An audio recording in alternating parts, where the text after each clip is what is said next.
Can joyful dirt kill my plant? This is an interesting question. Plants have lots of variables. They come from a nursery that could come with pests and diseases where they were probably abused, overwatered, underwatered.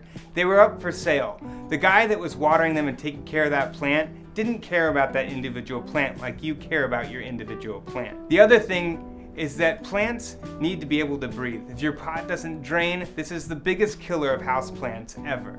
It's pots that don't drain and watering too much. If you don't drain and you add food to that mix, you end up creating a septic environment for the plants. Make sure your pot drains and make sure you're not overfeeding and overwatering your plants.